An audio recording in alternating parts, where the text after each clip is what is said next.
There was a young samurai of Kyoto who had been reduced to poverty by the ruin of his lord, and found himself obliged to leave his home and take service with the governor of a distant province. Before quitting the capital, this samurai divorced his wife, a good and beautiful woman, under the belief that he could better obtain promotion by another alliance. He then married the daughter of a family of some distinction, and took her with him to the district whither he had been called. But it was in the time of the thoughtlessness of youth and the sharp experience of want that the samurai could not understand the worth of the affection so lightly cast away. His second marriage did not prove a happy one. The character of his new wife was hard and selfish, and he soon found every cause to think with regret of Kyoto days.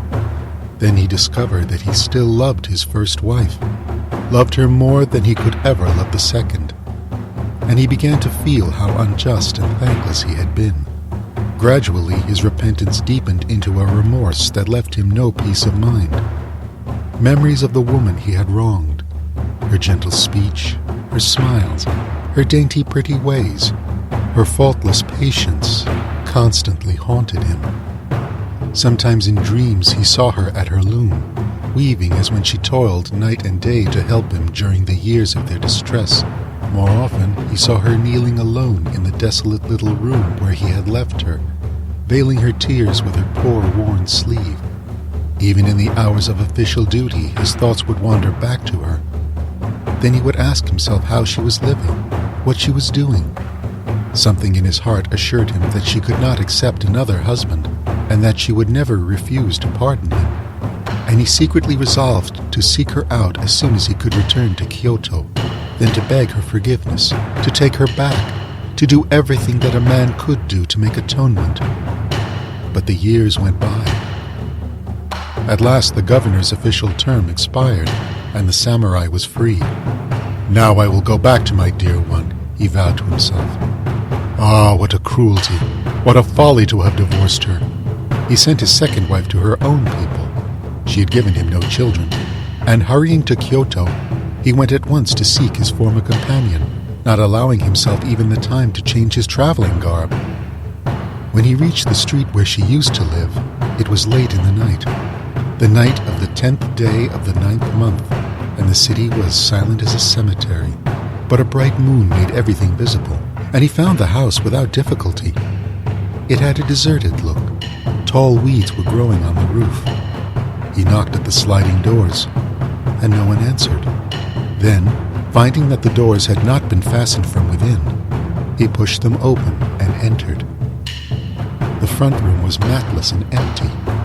A chilly wind was blowing through crevices in the planking, and the moon shone through a ragged break in the wall of the alcove. Other rooms presented a like forlorn condition. The house, to all seeming, was unoccupied.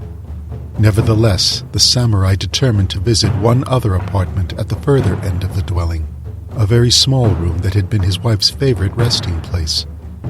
Approaching the sliding screen that closed it, he was startled to perceive a glow within.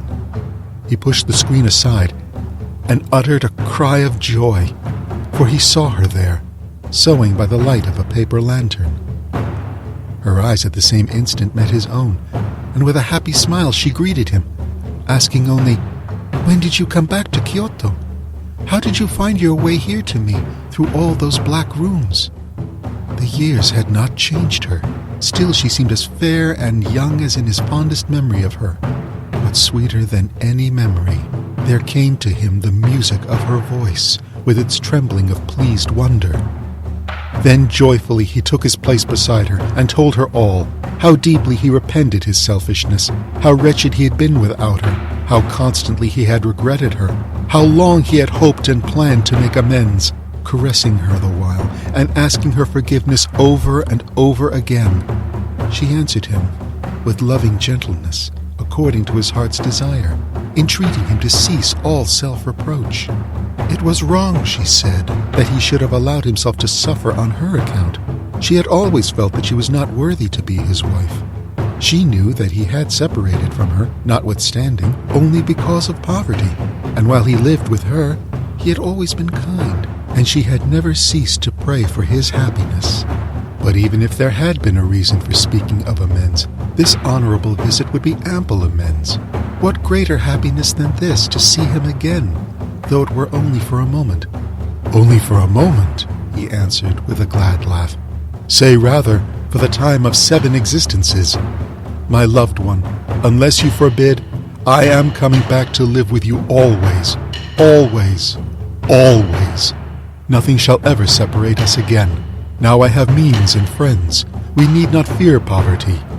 Tomorrow my goods will be brought here, and my servants will come to wait upon you, and we shall make this house beautiful. Tonight, he added apologetically, I came this late, without even changing my dress, only because of the longing I had to see you and to tell you this. She seemed greatly pleased by these words, and in her turn, she told him about all that had happened in Kyoto since the time of his departure, excepting her own sorrows, of which she sweetly refused to speak. They chatted far into the night. Then she conducted him to a warmer room facing south, a room that had been their bridal chamber in former time. Have you no one in the house to help you? He asked, as she began to prepare the couch for him. No, she answered, laughing cheerfully. I could not afford a servant, so I have been living all alone. You will have plenty of servants tomorrow, he said. Good servants, and everything else that you need. They lay down to rest, not to sleep. They had too much to tell each other, and they talked of the past and the present and the future until the dawn was gray. Then, involuntarily, the samurai closed his eyes and slept. When he awoke, the daylight was streaming through the chinks of the sliding shutters, and he found himself, to his utter amazement, lying upon the naked boards of a moldering floor. Had he only dreamed a dream? No, she was there. She slept. He bent above her, and looked, and shrieked, for the sleeper had no face. Before him, wrapped in its grave sheet only, lay the corpse of a woman, a corpse so wasted that little remained save the bones and the long, black, tangled hair. Slowly, as he stood shuddering and sickening in the sun, the icy horror yielded to a despair so intolerable, a pain so atrocious, that he clutched at the mocking shadow of a doubt. Feigning ignorance of the neighborhood, he ventured to ask his way to the house in which his wife had lived. There is no one in that house, said the person questioned. It used to belong to the wife of a samurai who left the city several years ago. He divorced her in order to marry another woman before he went away, and she fretted a great deal, and so became sick. She had no relatives in Kyoto and nobody to care for her, and she died in the autumn of the same year, on the 10th day of the 9th month. End of The Reconciliation.